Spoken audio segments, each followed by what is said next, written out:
موضوعات بنیادی طور پہ دیکھیے، سیاست پہ اگر آپ لکھتے ہیں تو وہ کئی میرے استاد بیٹھے ہیں بہت محترم ہیں اور بہت عمدہ بہت اچھا لکھ رہے ہیں.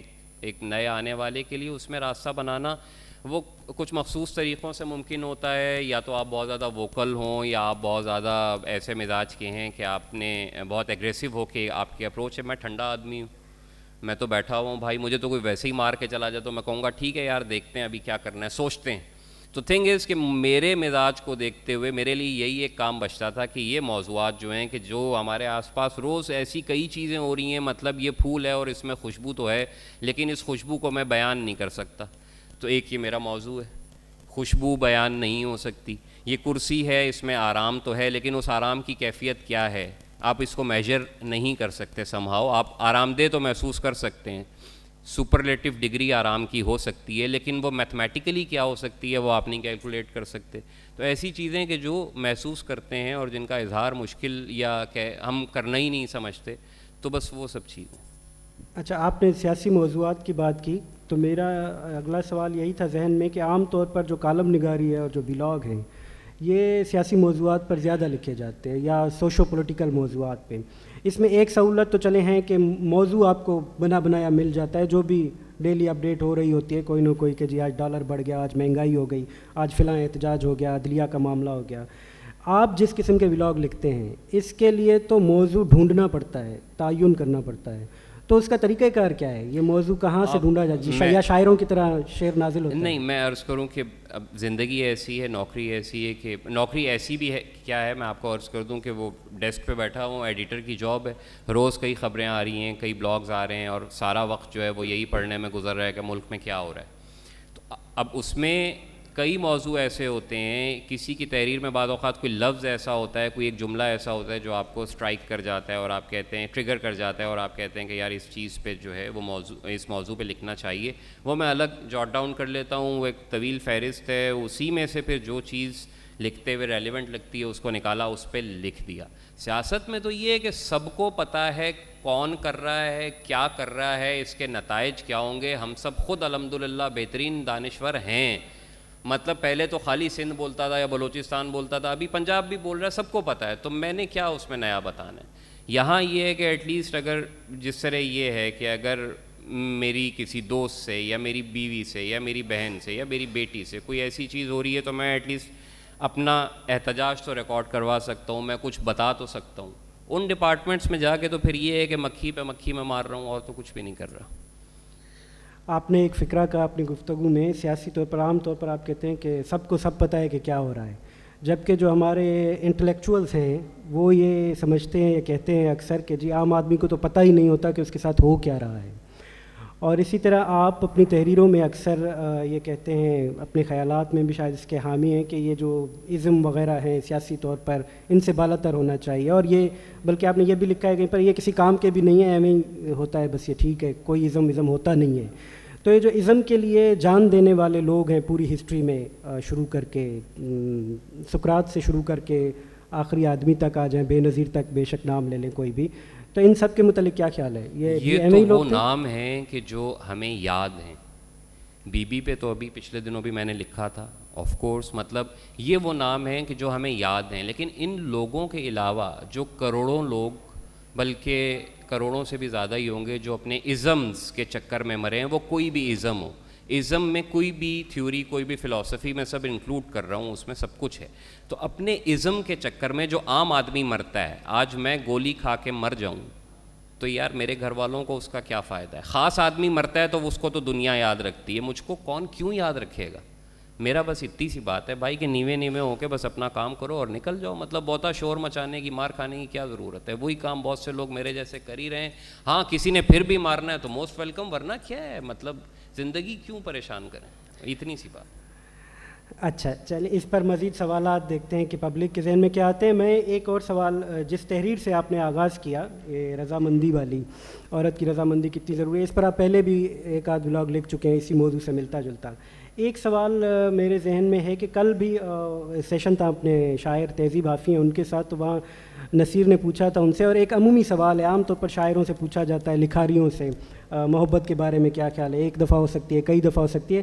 یہ کیونکہ عام سوال ہے اور اکثر اس کا جواب بھی معلوم شدہ ہوتا ہے اس طرح سے کہ میرا خیال یہ ہے کہ جب عورت سے یہ سوال پوچھا جائے کہ محبت کتنی بار ہوتی ہے تو ان میں سے شاید اکثریت کا جواب یہی ہوتا ہے کہ محبت تو ایک ہی دفعہ ہوتی ہے، ایک ہی آدمی سے ہونی چاہیے.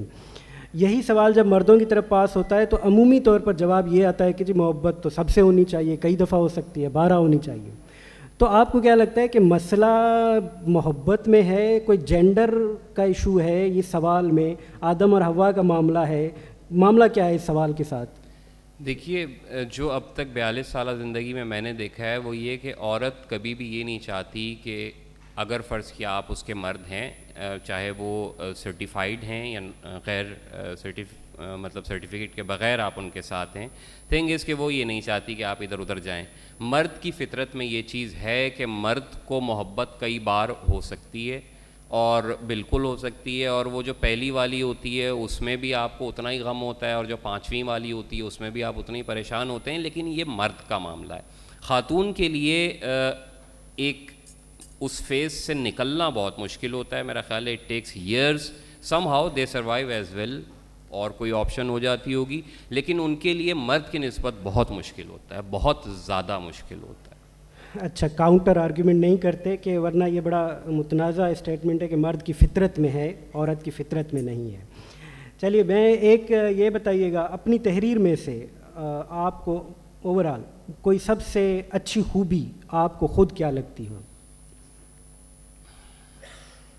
اچھا پہلے خامی بتا دیں، کوئی ایک خامی اپنی تحریر میں. ڈرپوک آدمی ہوں، مطلب بہت زیادہ کھل کے نہیں لکھ پاتا، یہ خامی تو آف کورس ہے. مطلب الفاظ کا چناؤ ایسا ہوتا ہے کہ یار گرفت سے محفوظ رہوں، اسی کے اندر رہتے ہوئے کچھ کہہ سکوں. اور بعض اوقات بعض لفظ بہت زور سے آ رہے ہوتے ہیں اور میں بہت زیادہ دبا کے بیٹھا ہوتا ہوں کہ کنٹرول ہو دے بھائی، کنٹرول، مطلب تیرا کام نہیں ہے. تو بس یہ خامی ہے. اچھا، اس سیلف سینسرشپ کے پیچھے وجہ کیا ہے؟ اس کے پیچھے وجہ یہ ہے کہ میرا جو ڈائریکٹ آڈینس جو شروع سے ڈیولپ ہوا، بعض دوست نہیں جانتے ہوں گے لیکن میں فیس بک کی دانشور ہوں بھائی. سب سے پہلے فیس بک پہ لکھنا شروع کیا، پھر اخبار میں گیا، مطلب دنیا اخبار میں ایڈیٹوریل پہ چھپتا رہا، اس کے بعد ڈان میں چھپا، 2-4 BBC میں چھپ گئے، پھر انڈیپینڈنٹ میں آ گیا. لیکن جو سفر کا آغاز تھا وہ فیس بک سے ہوا، اور فیس بک پہ میرے پاس خواتین بھی ہیں، میرے گھر کے لوگ بھی ہیں، میرے تمام رشتہ دار بھی ہیں. وہ تمام لوگ ہیں کہ جن کے آگے میں کوئی بھی لفظ ادا کرنے سے پہلے 10 بار سوچوں گا کہ یہ لفظ کس کانٹیکسٹ میں وہاں پہ پڑھا جائے گا. تو یہ وجہ ہے. It's like a theatre. I am sorry دماغ میں ایک دم پھر سے آ گیا کہ تھیٹر ہے. جیسے میں ابھی یہاں بیٹھا ہوا ہوں، میں کوئی ایسی نامناسب بات کرتا ہوں کہ جو آپ میں سے کسی کو بری لگتی ہے تو آپ ایک دم ڈیفینیٹلی کھڑے ہوں گے اور آپ کہیں گے کہ یار تو یہ کیا کہہ رہا ہے. تو وہ فیس بک پہ بھی وہی معاملہ ہے، تھیٹر والا دھندا ہے سارا. تو اس لیے تھوڑا سا محتاط ہونا پڑتا ہے. تو آپ سمجھتے ہیں کہ سوشل پریشر ہے جو آپ کو کہیں پر؟ پریشر نہیں ہے، یہ تو بندوں کا دل نہ دکھانے والا معاملہ ہے، بس اور کیا ہے. اوکے. اچھا، آپ نے یہ اصطلاح استعمال کی، اکثر ہمارے یہاں کامن سی ہے فیس بک کے اوپر، فیس بک کی دانشور. یہ جو لفظ دانشور ہے، آپ کا میرا خیال اگلا سیشن بھی ہے عوامی دانش کی روایت پر.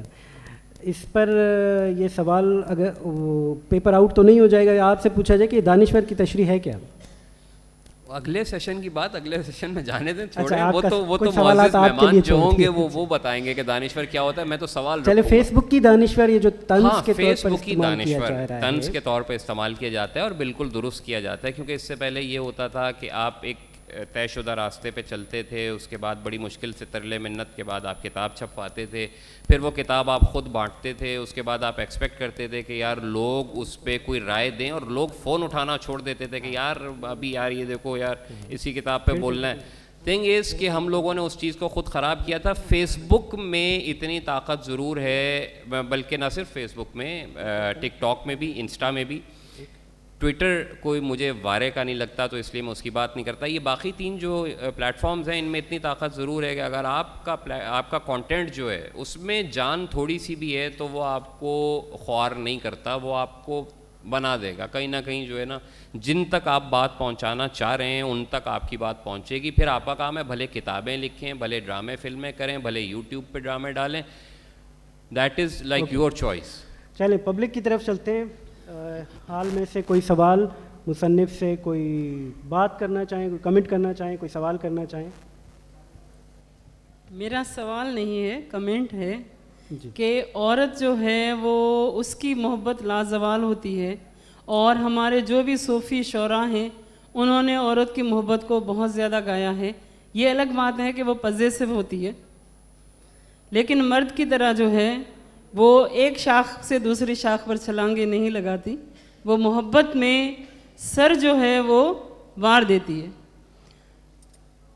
اچھا، اب دوسری بات پر آتے ہیں کہ عورت جب شادی شدہ ہوتی ہے تو بھی محبت اس کی جاری و ساری رہتی ہے، اسی شخص کے ساتھ وہ بار بار محبت کرتی رہتی ہے اور یہ سلسلہ تا حیات چلتا ہے. تو میرا یہ خیال ہے کہ عورت جو ہے محبت کے بغیر کچھ بھی نہیں ہے، عورت کا دوسرا مطلب ہی محبت ہے. چلیے، یہ میرا تبصرہ. Thank you. میرا سوال حسنین صاحب سے ہے کہ انہوں نے کہا کہ ازم کے پیچھے ہمیں اپنی زندگی نہیں دینی چاہیے. وہ کہتے ہیں کہ ہم انفرادی ہیں، اپنے کام کریں اور چلے جائیں. تو میرا کرٹک بھی یہ ہے کہ یہ اٹ سیلف ایک ازم ہے جس کو ہم پوسٹ ماڈرنزم کہتے ہیں، جس میں ہم انفرادیت کو اہمیت دیتے ہیں. تو کیا آپ ایک ازم کو پہ تنقید کر کے آپ ازم کو فالو کر رہے ہیں؟ نہیں، میں آپ کو بتاؤں یہ آپ ہی کے منہ سے میں سن رہا ہوں. میں اتنا پڑھا لکھا نہیں ہوں، ڈیفینیٹلی میرے زمانے میں کورسز یہ والے نہیں ہوتے تھے، تو مجھے نہیں یہ پتا کہ یہ کون سا ازم ہے. لیکن مطلب میرے کہنے کا مقصد اگر میں انہا نٹ شیل کہوں نا، میں نے ابھی کل پرسوں فیس بک پہ لکھا بھی تھا کہ اصول آدمیوں کے لیے ہوتے ہیں، آدمی اصولوں کے لیے نہیں ہوتے. مطلب یار ہم دوست کو چھوڑ دیں، ماں باپ کو، بیوی کو، بچے کو، کسی کو بھی بولے تو نے میرے اصول کے خلاف بات کی ہے تو آج سے جو ہے نا میرا تیرا ساتھ نہیں ہے. مطلب یار یہ کیا ہے؟ اتنی ریلیکسیشن، اتنی فلیکسیبلٹی آپ کی زندگی میں ہونی چاہیے کہ آپ خود اپنے اصولوں کی سولی پہ ٹنگ کے نیچے کھڑے ہوئے بندے کو جو ہے وہ دیکھتے ہوئے چاہیں تو صحیح کہ اس کے پاس جاؤں، لیکن آپ بندھے ہوئے ہوں اور آپ جا نہ سکیں تو یہ کیا زندگی ہے؟ جی کوئی اور سوال؟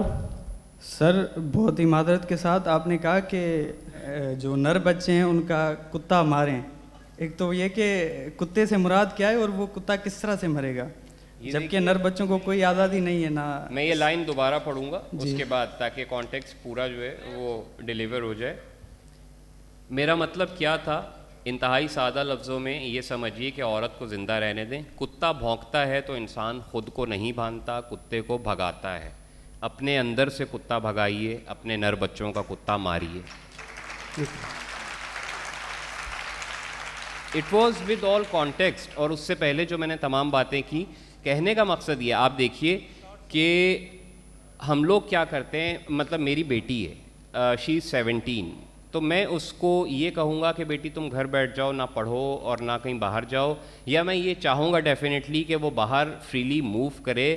اور بچے جو ہیں بس ٹھیک ہے، آپ لوگ جیسے ہماری عمر، آپ کی عمر کے لوگ دیکھیں، اتنی رواداری رکھیں کہ جو بچی اگر یہاں سے لے کے وہاں تک جا رہی ہے تو اس کو کم از کم اپنے جسم پہ، اپنے چہرے پہ وہ نظریں نہ محسوس ہوں جو اب ہوتی ہیں، ابھی تک ہوتی ہیں. جی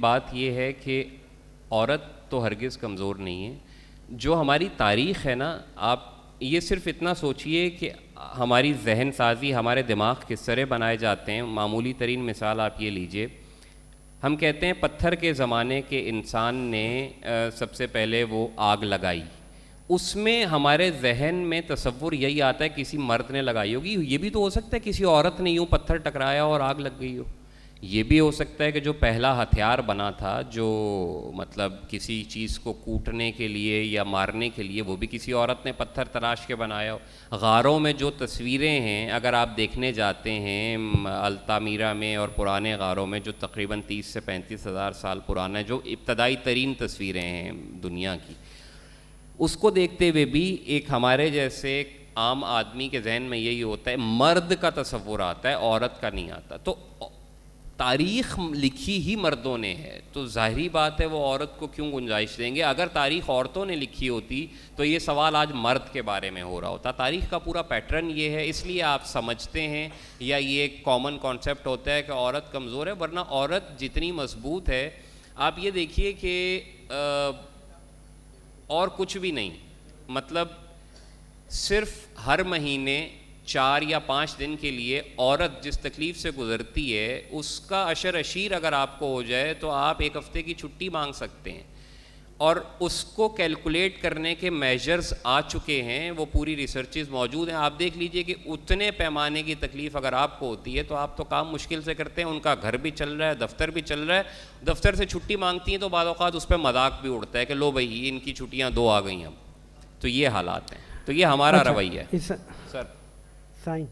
سر آف کورس پھر یہ سارا سیشن بالکل الٹا ہوتا، اور میرا خیال ہے کہ پھر میں اس وقت جو ہے وہ مردوں کی نمائندگی کر رہا ہوتا. اچھا، بہت شکریہ. کیونکہ آگے اب اگلا جو سیشن ہے اس کے بعد باہر لان میں وہ ماڈریٹ کرنا ہے حسنین صاحب نے ہی، اور باقی کچھ گفتگو ان سے وہاں پر بھی ہو سکتی ہے، اس کے بعد بھی دستیاب ہیں، یہیں پر ہی موجود رہیں گے. میرا خیال ہے پچھلا جو سوال تھا اس کی سب سے بڑی خوبی یہ تھی کہ ایک پنجابی رائٹر نے ایک سندھی سوال کو بغیر کسی ترجمے کے سمجھ بھی لیا اور اس کا جواب بھی دے دیا. میری زبان ہے سرائکی جو ہے وہ تو بول بھی لیتا ہوں، سندھی سمجھ میں آتی ہے. آپ کی مہربانی.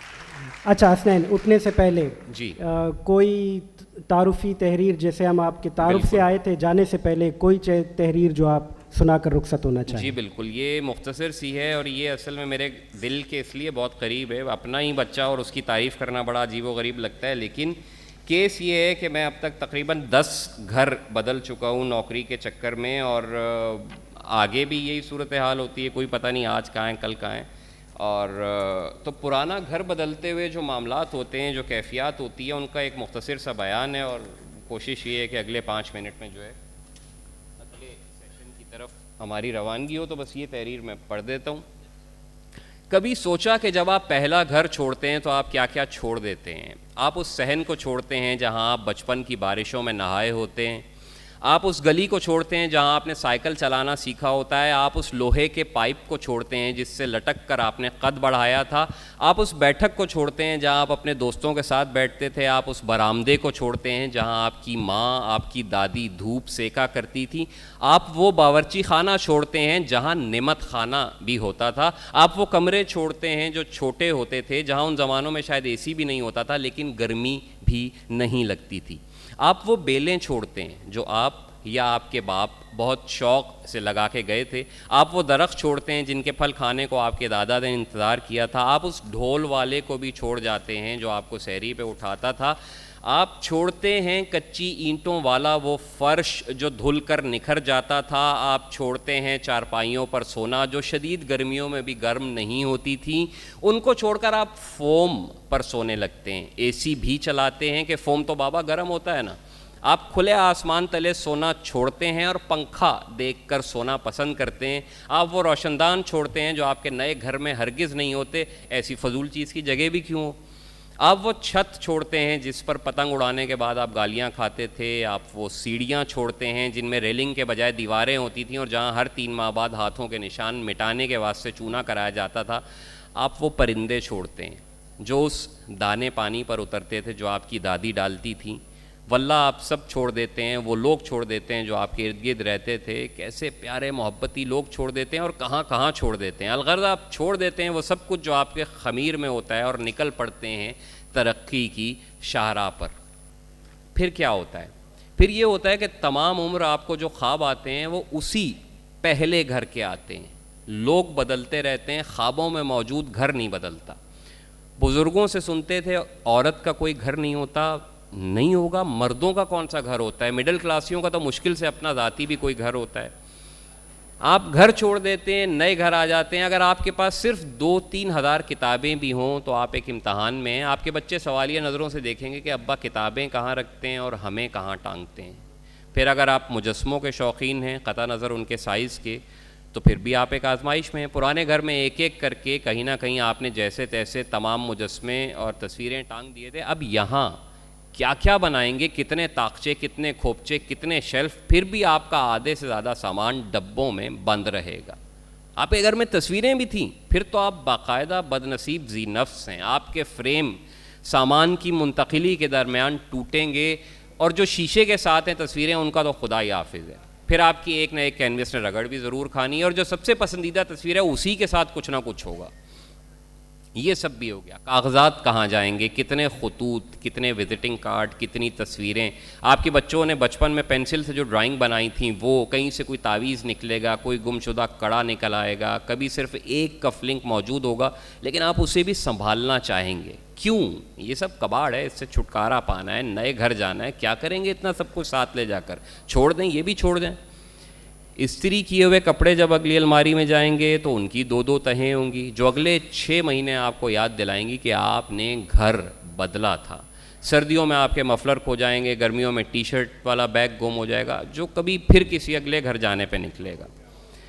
آپ کتنے ہی عزیز جان پودے کیوں نہ ہوں, سب کی آتما رل جائے گی. بیسیوں گملے ٹوٹیں گے, پودوں کی شاخیں ٹوٹیں گی. دھوپ کے رخ کا اندازہ 2 سیزن گزار کے ہوگا, اس بیچ کتنے ہی پودے جو ہیں وہ گزر جائیں گے, اور پھر وہ پام, وہ چنبیلی اور وہ بوگن ویلیا آپ نئے مالک کے رحم و کرم پر چھوڑ جانے پر مجبور ہوں گے جو زمین میں گڑے ہوئے ہیں. وہ آپ کے پاؤں بھی بار بار زمین میں گاڑیں گے. آپ بھول کر بھاگنا چاہیں گے لیکن آتے جاتے گھر کے باہر سے انہیں ایک نظر دیکھنے پہ مجبور ہوں گے. پھر کوئی شخص انہیں اکھاڑ پھینکے گا, آپ گھر آ کر اداس پھریں گے, لیکن صاحب نیا گھر تو نیا گھر ہے. کل ملا کر یہ جان لیجئے کہ اگر آپ اس دھرتی پر موجود فانی چیزوں سے محبت کرنے والے بے وقوف ہیں اور انہیں گلے سے لگا کر رکھتے ہیں تو آپ خسارے میں ہیں, اور اگر آپ میں ایسی کوئی فنی خرابی نہیں تو صاحب بسم اللہ, نیا گھر مبارک.